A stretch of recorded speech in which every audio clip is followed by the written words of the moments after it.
Sunday evening. I'm happy to present to you the day early Monday market report for the week ending January 26, 2025. Yeah, it sounded like this is the last Monday market report for the month. And, just like that, ladies and gents, the month of January coming to a close.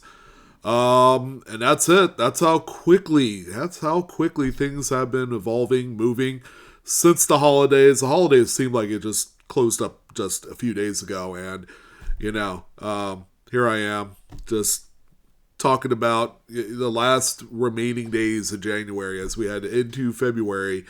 It's going to be quite interesting. It's going to be quite interesting between here and I would say the next 45 days. Okay, the big reason is that something's happening. Something is definitely happening.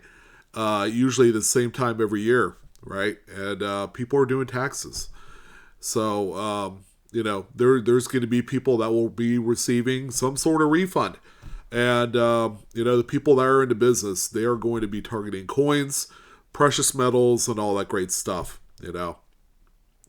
So I expect that the month of February, as short as it's going to be, is it a leap year this year? I don't know. Could be. No, it's not a leap year. 2025, that was last year. Yeah, right? Anyways. So, yeah, I mean, it's going to be a short month. The markets are going to be quite busy. Of course, we're using greatcollections.com. One of the biggest auction platforms that I've noticed here this month, aside from one very, very nice week, it's been quiet for a lot of the top high end coins, but this week, great news. If you guys are sick and tired of hearing about registry sets, this is the report for you. Yes. We're going to be talking about just good old-fashioned U.S. type coins. Coins that traditionally being purchased by folks that collect, In this video, we talk a lot about some of the more expensive, higher-end coins, but the overall market across all different price levels is quite active right now. So, I can't wait to share what we have that was sold here tonight from Great Collections. So their auctions end every Sunday, as you guys know. So that's why we're able to do this on a Sunday night and on a Monday. I just want to let you guys know whatnot. We have a pretty big event beginning March 4th. We're going to be hammering this home pretty hard over the course of the next 5 weeks. When March 4th comes around and we're ready to jam. The new quarter for the reward system goes live March 4th, and then we're going to be custom tailoring a pretty nice giveaway for that event. All right, so the event will go on for 90 days before it resets again, and at the end of the period, we're going to put everybody's name in a hat. The folks that hit certain tiers, you guys will qualify for certain giveaways. The biggest one is going to be the 1 ounce gold American Eagle. Can't wait to show you guys that. Usually we're good for a few different folks that make it to that level. Sign up today. I'm telling you what, you sign up today, use the QR codes I have on screen. I have a left-hand one and a right-hand one, so go ahead and take your pick.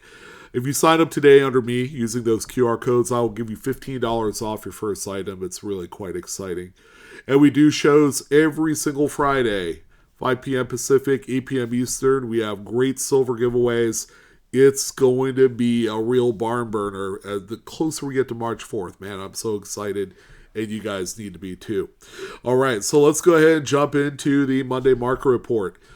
Starting out with a 1988 Lincoln Memorial set. This one has the distinction of being the flared G variety.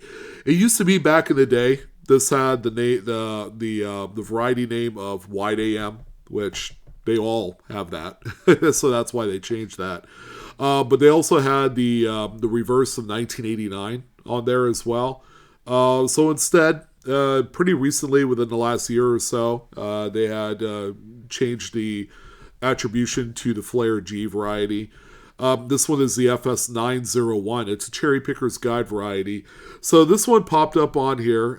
It's a nice grade as well in a 67 red, and it ended up selling for $1,125. Just kind of helping illustrate that varieties within the Lincoln Sun series are quite strong today. Regardless of grade, they're all highly liquid. And anything coming from the Cherry Picker's Guide is going to be, they're going to be staples for the long haul. And as varieties become more popular, it didn't used to be that way 5 years ago. People are much more receptive to dye varieties as a way of, kind of finding more interest into it, making more money, things like that. So the next one that we have here, and I'm not saying that there's no registry set coins. There's going to be a couple. It's like 2 or 3 out of like the 22 or so coins we're talking about. 1960D large date in a mid-state 67 red. Yes, this is a nice grade. And 67 seems to be kind of like the minimum requirement for an incredibly expensive coin or expensive Lincoln cent from this particular decade, 1960s. I think there was even a few 67 pluses. There are too many, but there are a couple dates that fit that mold.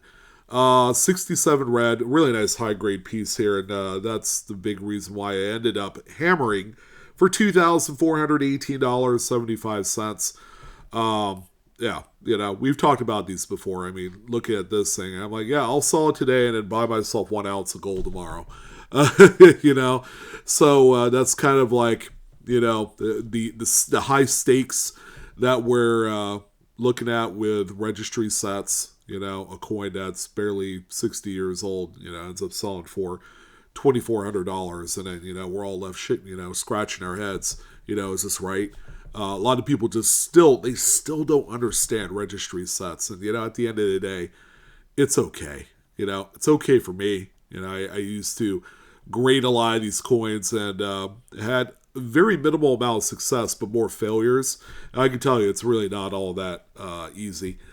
1957 in a 67 red, another nice one here. However, I believe 67 plus is the top grade for a 57.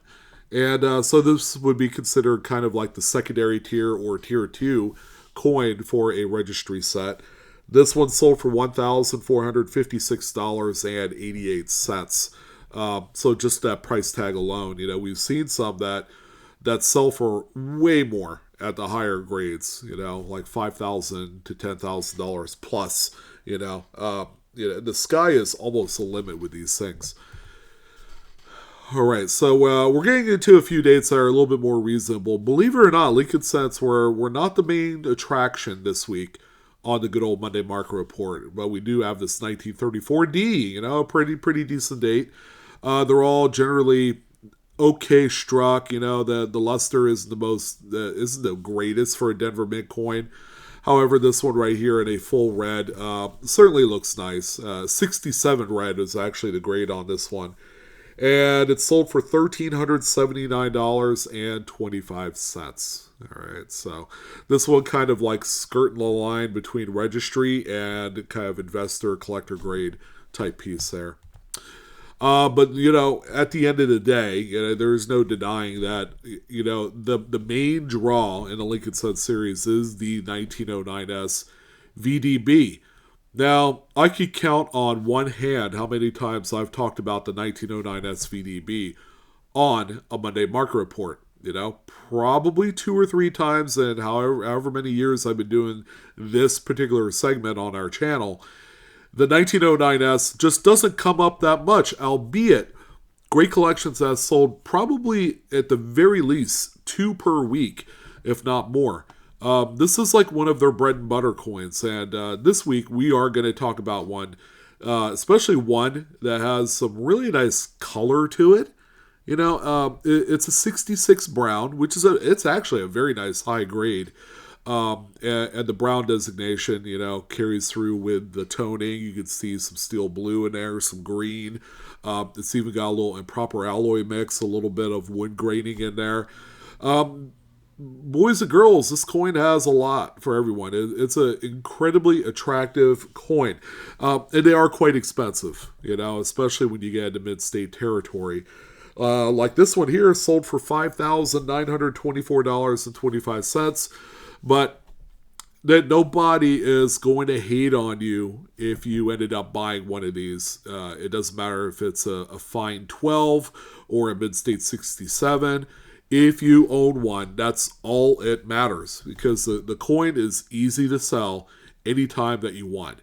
And that's what makes this hobby great, is you have certain pieces out there that exist in the world today in U.S. type coins that are just effortless. They're effortless to own, they're effortless to sell, and in certain cases, you probably almost make money off of selling coins like this.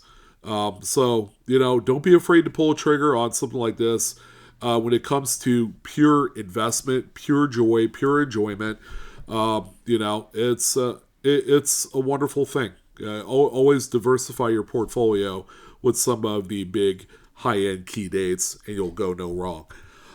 So we are into nickels, and strangely enough, there were no Jefferson nickels to talk about, but we have a whole slew of Buffalo nickels, nice ones.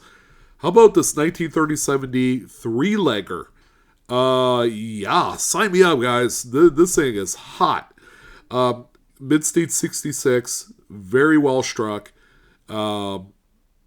lustrous, sexy. Yeah, I would love to own one. There's a lot of things that help, kind of describe this coin. The fun part is that 66 is it's a grade that is it kind of like draws a line between like ridiculous and it's like there's a few of them out there, but it's the variety with the over braided leg, of course, is timeless. It's like the 55 DDO Lincoln set.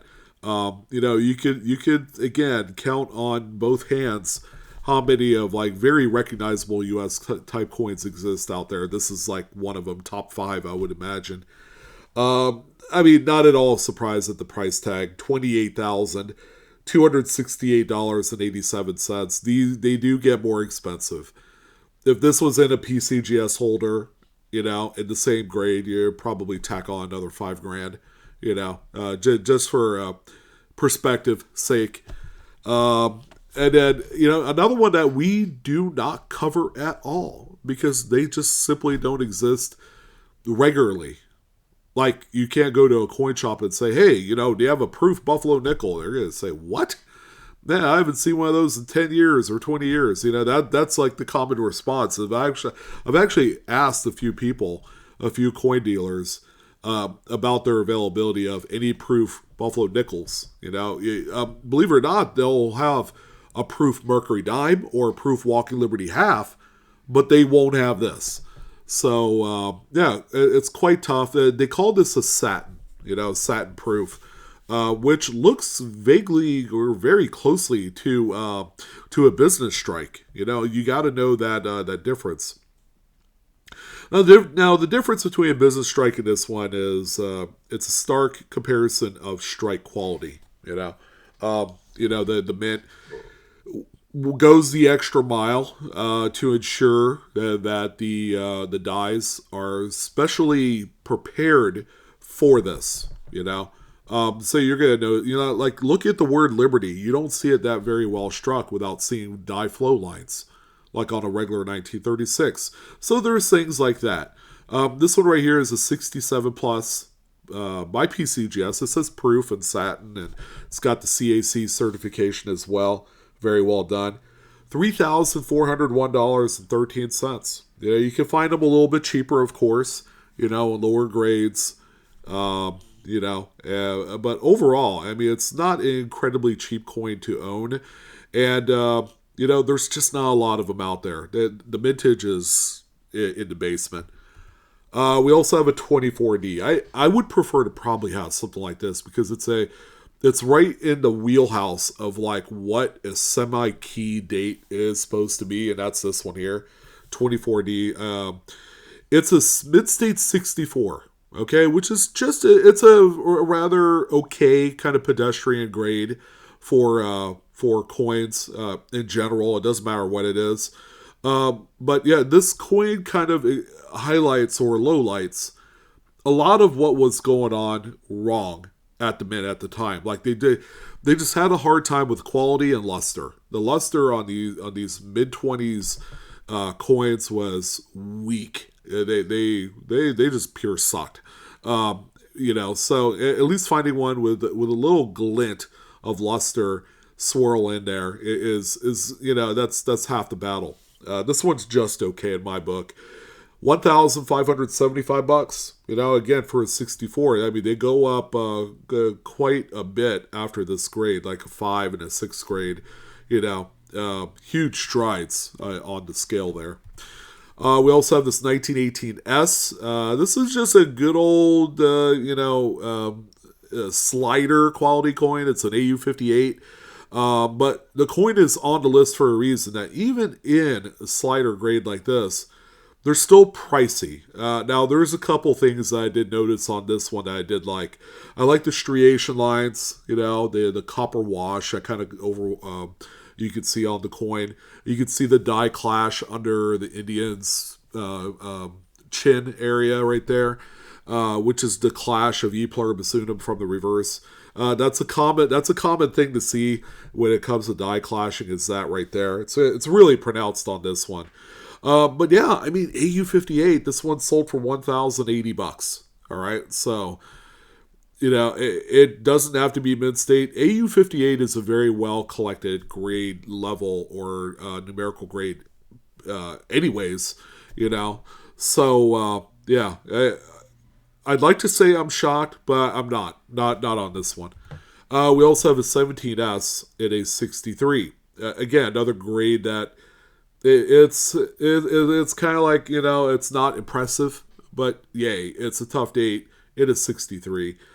This one, you can see how dark it is. Luster is subpar on it. $1,655.23 this time for the sale. We also have a 15S, also in a 63. A little bit better, slightly better. A little bit better well struck on here. You can see how much better it gets as we go backwards. This one sold for $1,688.98. So pretty close to the previous coin. And then finally 1913. And you can just see how whacked out the luster is, the texturing all across the coin on the reverse, the obverse. Is second to none. And this is the unmodified buffalo on a raised mound. Okay, and that's why they call it the Type 1. They ended up changing that design detail halfway through the production year because of the wear, the premature wear of 5 cents on there. So they ended up recessing that, right under the buffalo. CAC certified as well. A really nice looking coin here that sold for $1,908. I would probably save that kind of money and buy yourself a 1913 Type 2 San Francisco coin, because that is less than 500,000 were made, and it's the key. It's one of the big key dates of the series, and with $1,900, you can get one that's close to mid-state as you could on there, and feel pretty good about it. All right, we got some dimes. And boy, the dimes, like as of last week, I'm kind of echoing the sentiment that dimes just continue to impress me. You could see a little kind of changing in the tide of just overall sentiment of this coin right here. Not specifically the coin that you see on screen, the 67 SMS, by the way, is just, this thing is bonkers. But overall, the series, the coin, is just getting so much more love these days. So we have this one in an SP67 Deep Cameo.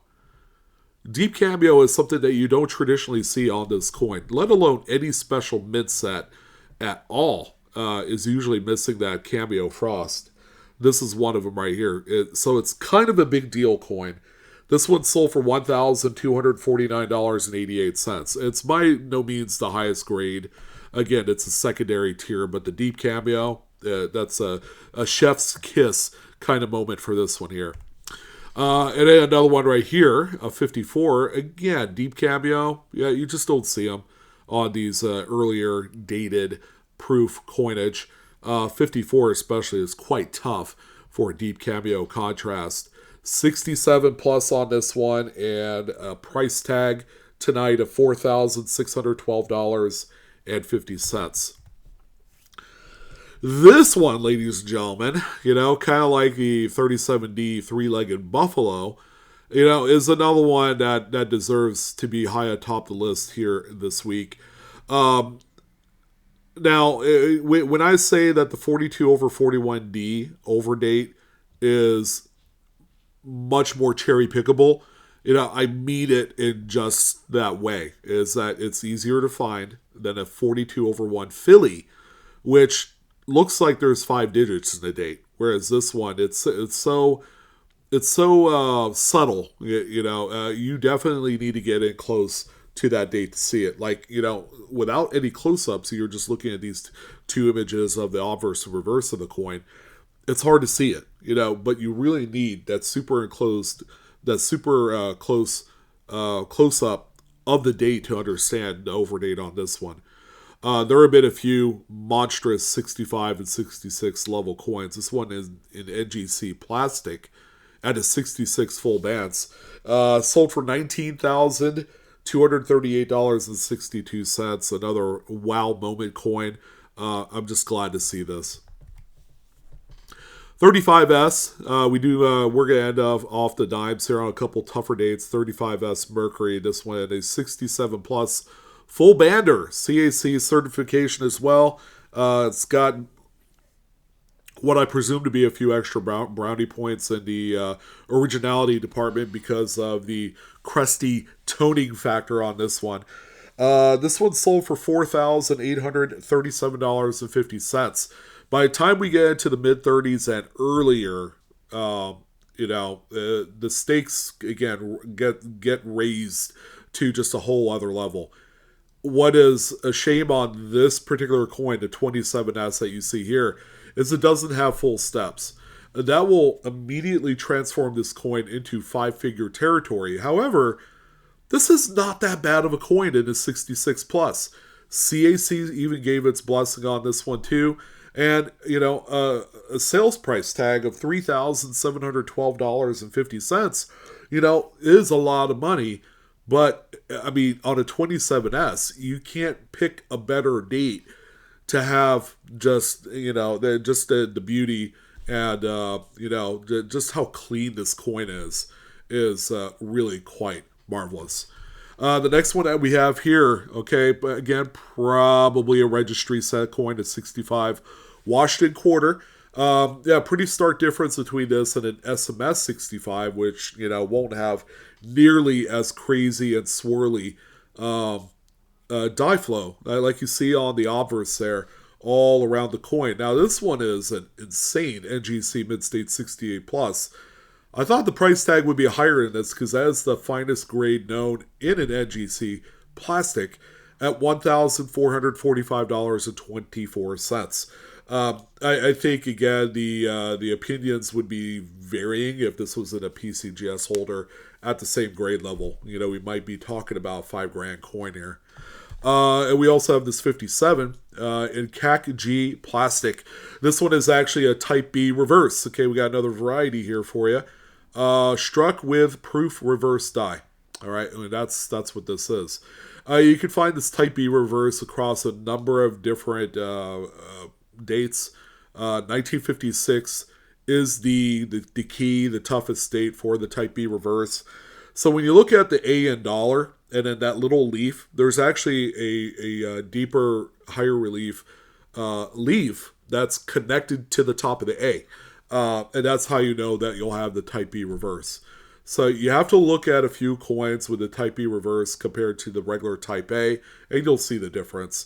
So this is also the FS901 into Cherry Picker's Guide, and it's sold for $2,362.50. It is one of the finer grades of this, and even in CAC-G plastic, it's pretty impressive. How about 29D? Yes, I love this one. Much tougher than the San Francisco Minute 29. All right, I just want to throw that out there. It really is. And this one ended up graded long time ago because it's an OGH, old green holder, from probably back in the early 90s. Mid-State 65, full head. All right, wow, this thing is awesome. I would love to own a coin like this, and some people are kind of like, 29 is just okay. 29D is otherworldly as far as the date is concerned. It's much tougher. So this one ended up selling, and I think I'm okay with the price tag. $5,510.25 was the finale, and kudos again. What a beautiful coin. And the last one, quite a special one here, because we've seen a fair share of 1976 Denver Candy half dollar Bicentennials. We just don't see enough Philadelphias. This one is quite special. Philadelphia coins, by the way, are crap. Yeah, that's about as strong as word as you could use for this particular instance, because a lot of them are weak in the luster department, and a lot of them had a lot of contact marks and planchet nicks. The quality of the planchets were just horrendous on all the Philadelphia coins. But this one, quite clean. Mid-State 67 was the grade by PCGS. It is the clad one, too. It's the one that's made for circulation. A few bucks shy of $2,000 is what this one sold for. As a matter of fact, it's $19.96 and 88 cents. Again, the closer we approach the semi-quincentennial, which is next year, by the way, the extraordinary coins like Top Pop, Errors, things of that nature, they're gaining more notoriety. They're gaining more attention in the marketplace today. So you might see little upticks here and there throughout the year of 2025. So just thought I'd prepare you guys for that incoming little mini storm as people, kind of gear up, prepare for what is going to be, hopefully, I'm knocking on wood, guys, right now, a tremendous release. So we'll see. But that is going to go ahead and wrap things up on the Monday Market Report. I feel like I've just been way too chatty, in this whole video, and I do apologize about that. Information provided in this video is for educational purposes only, not financial advice. Please collect and or grade your coins responsibly. Thank you guys again. Another wonderful show. We'll be back again with more great content. If you enjoy the hobby as much as I do, then you are at the right place. Thank you guys for all your views and support. You guys are wonderful. I will see you guys next time. Have a great night and a great start to your week. So long.